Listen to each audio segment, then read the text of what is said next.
Easy biology में आप सभी का मैं हार्दिक स्वागत करता हूं और आशा करता हूं कि आपको ये वीडियो ज़रूर अच्छा लगा। ऐसी आशा है मेरी। एक बार आप उस वीडियो को ज़रूर पूरा देखें और मुझे लगता है कि आप जो थ्योरेटिकल बुक्स पढ़ रहे हैं उसके साथ साथ आप अगर ये स्लाइड्स भी देख करके पढ़ेंगे और आप ये पूरा वीडियो देखोगे तो आपको बिल्कुल अंतर समझ में आएगा कि डायग्राम्स के साथ समझने में कितना ईजी रहता है और वो आपको कितने लंबे टाइम तक याद रहता है। तो इसी आशा के साथ मैं आज आपको जो टॉपिक्स पढ़ाऊंगा इसमें आप जो जो सेक्सुअल रिप्रोडक्शन है, ये जो सेक्सुअल रिप्रोडक्शन है किसमें, फ्लावरिंग प्लांट्स के अंदर, ये जो टॉपिक है इसमें हमारा मेन एक टॉपिक रहेगा एंड्रोशियम। ये जो एंड्रोशियम जो है वो हमारे जो इसमें ये जो होल है पूरा, ये आपको जो डायग्राम के अंदर दिखाई दे रहा है ये ही होल पहला जो पूरा है वो एंड्रोशियम कहलाता है। इसमें आप जो देखोगे इसमें एक एक जो स्टेमन जो है ये जो है मेल रिप्रोडक्टिव को रिप्रेजेंट करता है। इन सबको हम जो है यही स्टडी करेंगे। जैसा कि ये आपको दिख रहा है, इसमें फ्लावर दिख रहा है, ये फ्लावर जो है मेन रिप्रोडक्टिव पार्ट्स होता है। प्लांट्स के अंदर सेक्सुअल रिप्रोडक्शन का काम करता है और फ्लावर्स है वो मेन सेक्सुअल रिप्रोडक्टिव की साइट है। तो फ्लावर जो है वो एक एंजियोस्पर्मी प्लांट का मेन कैरेक्टर होता है। इसमें हम आज जो हमारा टॉपिक रहेगा वो यही रहेगा। इसमें थोड़ा मैं आपको पहले बता देता हूँ कि ये जो इन्फ्लोरोसेंस है इसके अंदर आपका जो फ्लोरल प्रिमोर्डिया बनता है, इसमें जो हार्मोन्स होते हैं उन हार्मोन्स का जो रोल होता है और जो स्ट्रक्चरल चेंज आते हैं डिफरेंशिएशन की वजह से और फ्लावर कम्प्लीटली डेवलप होता है। फ्लोरल प्रिमोर्डिया बनते हैं इसमें सबसे पहले। तो इन्फ्लोरोसेंस के अंदर आपको ये जो है सेपल पेटल ये एसेसरी पार्ट होते हैं फ्लावर के अंदर। ये जो कार्पल्स हैं, जो एक मिनट आपको मैं क्लियर कर देता हूँ इसमें। अ,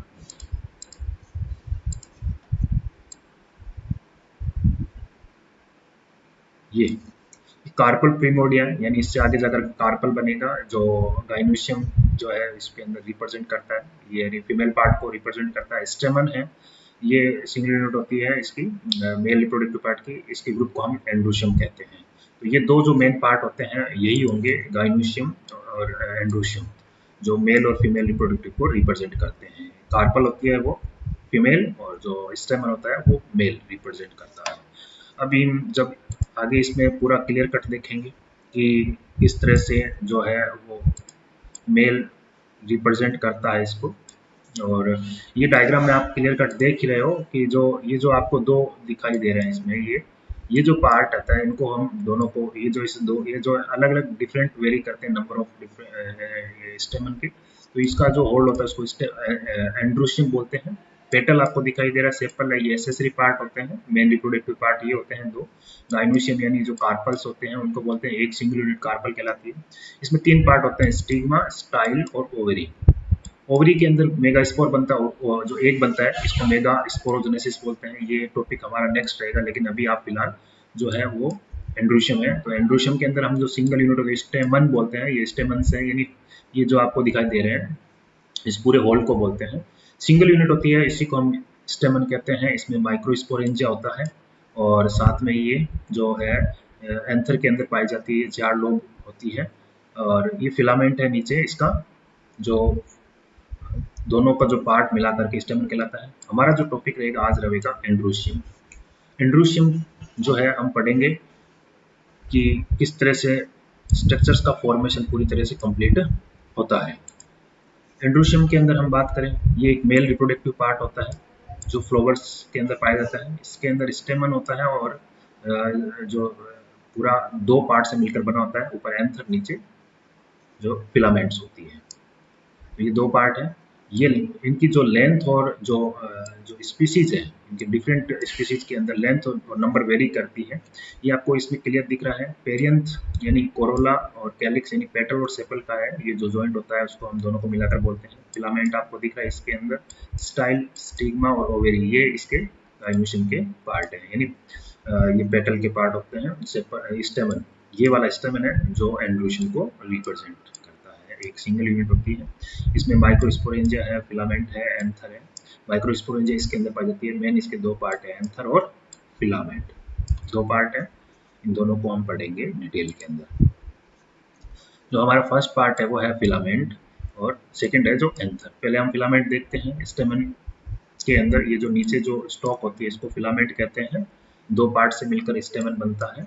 और जो हमारा पहला है ये फिलामेंट है। नीचे की तरफ आपको ये जो डायग्राम के अंदर ये दिख रहा है, ये स्टॉक, ये फिलामेंट कहलाता है और इसके ऊपर एंथर पाया जाता है। फिलामेंट क्या होता है, ये एक लॉन्ग एंड सिलेंडर स्टॉक होती है। इसका प्रॉक्सिमल एंड होता है वो आगे जाकर के थैलेमस, ये फ्लावर का जो नीचे का पोर्शन होता है इसी को हम थैलेमस बोलते हैं। ये बाकी जो चार होल्स आपको दिखाई दे रहे हैं ये यहीं से अराइज होते हैं, यहीं पर पाए जाते हैं। या फिर ये जो है वो पेटल से जुड़ा होता है, ये इस तरह। यहाँ पर आपको सेक्शन दिखाई दे रहा है पोलन सेक, फिलामेंट का स्टॉक है। यहाँ पर लाइन ऑफ डेhiscence होती है, यहीं से रेप्चर होने के बाद पोलन ग्रेन्स बाहर निकलते हैं। हम इसको डिटेल में आगे इसकी स्ट्रक्चर्स को देखेंगे। नेक्स्ट जो हमारी जो स्लाइड है वो जो है वो एंथर को रिप्रेजेंट कर रही है। एंथर ये जो बाइलॉब्ड स्ट्रक्चर्स पाया जा रहा है, ये सेम स्ट्रक्चर्स आपने पहले देखा है, यही वो है। हम जो है ये बाइलॉब्ड होती है, फिलामेंट्स के ऊपर होता है। ये टू थिका यानी डाइथिकस होता है, यानी दो लोब के अंदर दो थिका है। ये longitudinal groove run lengthwise separating the theca. ये जो थिका इसके अंदर पूरे तक ये एक दूसरे को सेपरेट करती है। ये इधर एक लोब के अंदर ये दो है और इधर भी ये दो माइक्रोस्पोरेंजिया है। तो इनकी डिटेल हम आगे स्ट्रक्चर्स देखते हैं। यहाँ पर आपको ये जो है ये कट सेक्शन दिखाई दे रहा है एंथर का। इसमें इसमें आपको यहाँ पर टोटल कितने हैं, 1 2 3 4, ये 4 पोलन सेट्स होते हैं। इन्हीं को हम माइक्रोस्पोरेंजिया कहते हैं। इसी के अंदर ये पोलन ग्रेन बनते हैं, ये जो आपको दिखाई दे रहा है। ये ट्रांसफर सेक्शन दिया गया है एंथर का। एंथर एक्चुअली टेट्रागोनल स्ट्रक्चर्स है, ये आपको 4 दिखाई दे रहे हैं, जिसमें से 4 माइक्रोस्पोरेंजिया लोकेटेड होती है। हर लोब के अंदर 2 होते हैं, 1 2 1 2।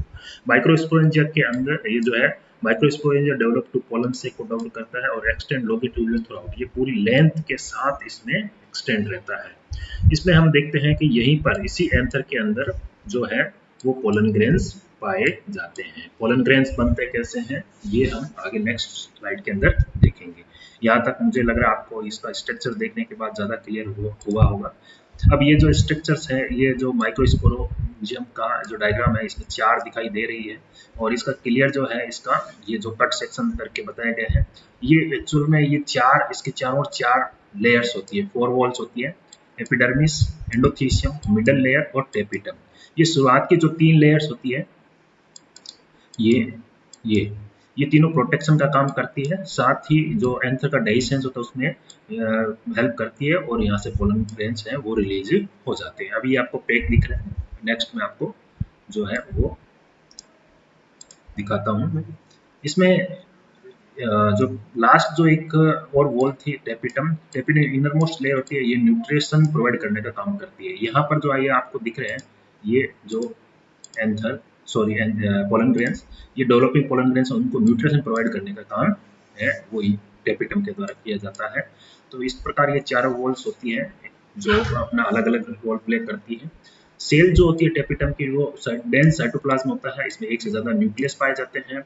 यंग जो एंथर होता है, एक माइक्रोस्पोरेंजिया के अंदर आप जो है माइक्रोस्पोरेंजिया के अंदर स्पोरोजीनियस टिश्यू है वो सेंटर में होते हैं, वो डिफरेंशिएट होकर के अलग अलग स्ट्रक्चर का फॉर्मेशन करती है। तो ये स्पोरोजीनियस टिश्यू होती है। अब हम नेक्स्ट में देखते हैं कि किस तरह से माइक्रोस्पोरोजेनेसिस का स्टार्टिंग होती है। माइक्रोस्पोरोजेनेसिस प्रोसेस होती है जिसमें ये माइक्रोस्पोर बनते हैं। एंथर का डेवलपमेंट होने के बाद माइक्रोस्पोरेंजिया जो सेल्स होती है उसमें से जो मेन प्रोमिनेंट सेल होकर के पोलन मदर सेल का फॉर्मेशन होती है और इसमें ये देखो आप नीचे जो है ये पोलन मदर सेल्स होती है। इसी के अंदर मियोसिस यानी रिडक्शनल डिवीजन होने के बाद 4 टेट्राड बनता है। ये अभी जॉइंट में इसीलिए इसको टेट्राड बोला है, माइक्रोस्पोर टेट्राड। ये अरेंज होते हैं क्लस्टर में और यहीं से आगे जाकर के इन्हीं माइक्रोस्पोर से पोलन का जो पोलन मदर सेल्स होती है अंडरगो रिडक्शनल डिवीजन और ये टेट्राड बनाती है। ये आगे जाकर जब सेपरेट हो जाते हैं तो ये पोलन ग्रेन्स के नाम से जाने जाते हैं। अब बात है जो पोलन ग्रेन्स के स्ट्रक्चर्स की, वो हम नेक्स्ट स्लाइड में देखते हैं कि पोलन ग्रेन किस तरह से दिखाई देता है। ये पोलन ग्रेन का एक डायग्राम दे रखा है जिसमें आपका ये रेप्चर्ड होने के बाद ये अलग अलग आपके स्लाइड में पोलन ग्रेन्स के जो कलरफुल डायग्राम है। एक्चुअल में जो एंथर होती है मैच्योर होने के बाद ये डिहाइड्रेट हो जाती है और यहीं से माइक्रोस्पोर जो होते हैं वो डिसोशिएट होते हैं एक दूसरे से और वो डेवलप हो जाते हैं पोलन ग्रेन्स के अंदर। तो पोलन माइक्रोस्पोरेंजिया होती है, उसमें हजारों की संख्या में ये पोलन ग्रेन्स मिलते हैं, थाउजेंड्स ऑफ नंबर्स के अंदर ये मिलते हैं, यहीं से रिलीज हो जाते हैं। ये आपको ये जो सेल का स्ट्रक्चर है ये क्लियर दिख रहा है, मैं आगे आपको एक्सप्लेन करता हूँ कि किस तरह से इसकी स्ट्रक्चर्स दिखाई देती है। यहाँ पर ये जर्म कोर दिखाई दे रहा है, न्यूक्लियाई दिखा, साइटोप्लाज्म, इंटाइन और एक्साइन, ये दो है जो लेयर पाई जाती है पोलन ग्रेन्स के ऊपर। Pollen grain generally spherical shape होता है, इसकी डायमीटर ये है, और साइटोप्लाज्मिक जो है वो प्लाज्मा मेम्ब्रेन के द्वारा सराउंडेड होता है। पोलन ग्रेन्स के ऊपर दो मेन वॉल होती है, एक होती है एक्साइन, एक होती है इंटाइन। एक्चुअल में ये इसमें दो सेल्स हैं आपको, वेजिटेटिव सेल्स और एक होती है जनरेटिव सेल्स। वेजिटेटिव है वो इरेगुलर शेप न्यूक्लियस होता है, बड़ी होती है। जनरेटिव सेल्स कंपेरेटिवली छोटी होती है, इसके अंदर साइटोप्लाज्मा के अंदर ये फ्लोट करती रहती है। जब मैं आगे आपको नेक्स्ट इसके डायग्राम में बताता हूँ कि एक्साइन एक्चुअल में किससे बनती है। जो एग्जाइम्स होती है वो स्पोरोपोलेन की बनी होती है, हाईली रेजिस्टेंट ऑर्गेनिक मटेरियल होता है। इसी की वजह से ये हाई टेम्परेचर और स्ट्रॉन्ग एसिडिक एल्कलाई के साथ भी ये रह जाता है। ये इसके ऊपर एंजाइम्स का कोई फैक्टर नहीं पड़ता है। स्पोरोपोलेन हाईली रेजिस्टेंट ऑर्गेनिक मटेरियल्स होता है। कहीं कहीं आपको दिख रहा है ये जर्म कोड लिखा है, यानी इस जगह पर ये जो है वो एग्जाइम नहीं होती है, absent होती है, इसलिए रेगुलर नहीं होती है। जबकि इंटाइन होती है जो वॉल अंदर कंटिन्यूअस रेगुलर होती है। यह जर्म फॉर्म होती है जहाँ पर स्पोरेन absent होता है। पोलन ग्रेन जो है वो एक फॉसिल्स के प्रेजेंट रहता है, क्योंकि वो स्पोरेन की वजह से ये हाईली रेजिस्टेंट होती है वॉल, इसकी वजह से।